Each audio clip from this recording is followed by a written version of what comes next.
ಈ ತಾಲೂಕಿಗೆ ಕೃಷಿ ಕಾರ್ಯಕ್ರಮಕ್ಕೆ ಬಂದಿದ್ದು ನಾನು. ಇದೇ ಗ್ರೌಂಡ್ನಲ್ಲಿ ಒಂದು ಕೃಷಿ ಕಾರ್ಯಕ್ರಮವನ್ನು ಸಾಹೇಬರ ನೇತೃತ್ವದಲ್ಲಿ ಬಹಳ ಯಶಸ್ವಿಯಾಗಿ ಅವತ್ತು ಕೂಡ ಸಂಘಟನೆ ಮಾಡಲಾಗಿತ್ತು.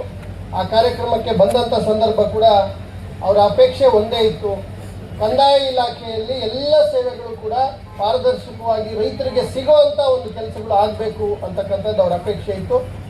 ಆ ನಿಟ್ಟಿನಲ್ಲಿ ಸುಮಾರು 9 ರಿಂದ 10 ಸಾವಿರ ಮಂಜೂರಿದಾರರು ಈ ತಾಲೂಕಿನಲ್ಲಿದ್ದಾರೆ.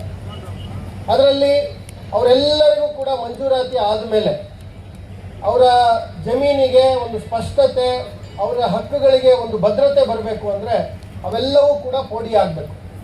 ಆ ಎಲ್ಲ ಭೂಮಿಗಳನ್ನು ಕಾಲೋಚಿತಗೊಳಿಸಿ ಅಳತೆ ಮಾಡಿ ಅದಕ್ಕೆ ಹೊಸ ಸರ್ವೆ ನಂಬರ್ಗಳನ್ನು ನಾವು ನೀಡಿ ಹೊಸ RTCಯನ್ನು ಸೃಜನೆ ಮಾಡಿ ಅವರಿಗೆ ಭದ್ರ ಬುನಾದಿಯನ್ನು, ಭದ್ರ ಶಕ್ತಿಯನ್ನು ಅವರಿಗೆ ರೈತರಿಗೆ ಕೊಡುವಂಥ ಕೆಲಸ ಬಹಳ ಮುಖ್ಯ. 40-50 ವರ್ಷಗಳಿಂದ ಇದ್ದಂಥ ಈ ಕೆಲಸಕ್ಕೆ ಈಗ ಎಲ್ಲಿಲ್ಲದ ವೇಗವನ್ನು ಕೊಟ್ಟಿದ್ದೇವೆ.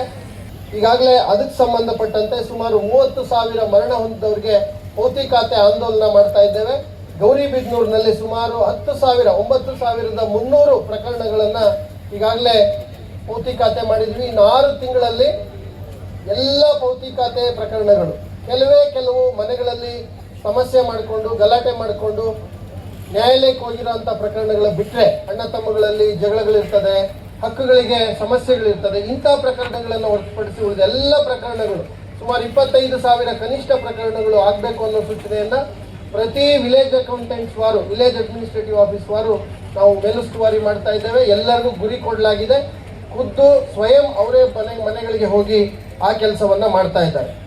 ಸುಮಾರು 21,109 ಮನೆಗಳನ್ನು ಅನಧಿಕೃತವಾಗಿ ಖಾಸಗಿ ಜಮೀನುಗಳಲ್ಲಿ ಅಥವಾ ಸರ್ಕಾರಿ ಜಮೀನುಗಳಲ್ಲಿ ನಮ್ಮ ಗೌರಿಬಿದನೂರು ತಾಲೂಕು ಒಂದರಲ್ಲೇ ನಾಗರಿಕರು ಮನೆಗಳನ್ನು ಕಟ್ಕೊಂಡಿದ್ದಾರೆ. 20 ವರ್ಷ ಆಗಿದೆ, 30 ವರ್ಷ ಆಗಿದೆ, 40 ವರ್ಷ ಆಗಿದೆ. ಯಾವ ಖಾಸಗಿ ವ್ಯಕ್ತಿ ಜಮೀನಿನಲ್ಲಿ ಕಟ್ಕೊಂಡಿದ್ದೀವಿ ಅವ್ರಿಗೆ ಗೊತ್ತಿಲ್ಲ, ಯಾವ ಸರ್ಕಾರಿ ಜಮೀನಿನಲ್ಲಿ ಮಾಡಿದ್ದೀವಿ ಗೊತ್ತಿಲ್ಲ, ಅದಕ್ಕೆ ಹಕ್ಕು ಹೇಗೆ ತಗೋಬೇಕು ಗೊತ್ತಿಲ್ಲ.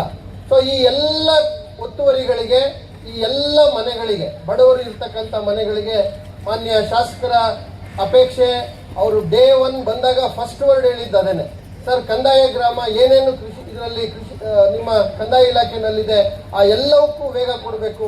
ಯಾವ ರೀತಿ ಸಹಕಾರ ಬೇಕಾದರೂ, ಯಾವ ರೀತಿ ಮೇಲೆ ಸರ್ಕಾರ ಮಟ್ಟದಲ್ಲಿ ಮಾನ್ಯ ಸಚಿವರ ಹಂತದಲ್ಲಿ ನನ್ನಿಂದ ಏನಾದರೂ ಆಗಬೇಕಂದ್ರೂ ಕೂಡ ನಾವು ಯಾವಾಗಲೂ ನಾನು ಸಿದ್ಧ ಇದ್ದೀನಿ ಅನ್ನೋ ಮಾತನ್ನು ಸದಾ ಹೇಳ್ತಿರ್ತಾರೆ. ಅದರ ಭಾಗವಾಗಿ ಸುಮಾರು 21,109 ಈಗಾಗಲೇ ಗುರುತಿಸುವಿಕೆ ಕಾರ್ಯ ಮುಗಿದೋಗಿದೆ. ಈಗ ಅಳತೆ ಕಾರ್ಯ ನಾವು ಪ್ರಾರಂಭ ಮಾಡ್ತೀವಿ.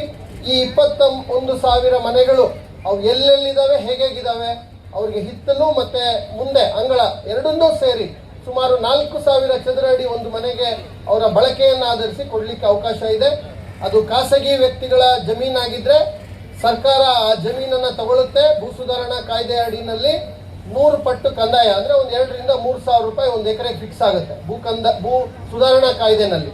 ಆ ಕಾಯ್ದೆ ಅಡಿನಲ್ಲಿ ಸರ್ಕಾರ ಆ ಖಾಸಗಿ ಜಮೀನನ್ನು ತಗೊಂಡು ಸರ್ಕಾರದ ನೋಟಿಫಿಕೇಶನ್ ಅಧಿಸೂಚನೆಯನ್ನು ಹೊರಡಿಸಿ ಆ ಜಮೀನುಗಳಲ್ಲಿರ್ತಕ್ಕಂಥ ಮನೆಗಳಿಗೆ ನೈಜವಾದ ಹಕ್ಕುಪತ್ರ ಮತ್ತು ಅದನ್ನು ನೋಂದಾಯಿತ ಕ್ರಯಪತ್ರ ಸಬ್ ರಿಜಿಸ್ಟರ್ನಲ್ಲಿ ನಾವೇ ರಿಜಿಸ್ಟರ್ ಮಾಡಿಸ್ತೇವೆ, ಜೊತೆಗೆ ಈ ಸ್ವತ್ತು, ಈ 3 ದಾಖಲೆಗಳನ್ನು ಏಕಕಾಲಕ್ಕೆ ಕೊಡುವಂಥ ಒಂದು ಐತಿಹಾಸಿಕವಾದಂಥ ಒಂದು ಕಾರ್ಯಕ್ರಮ.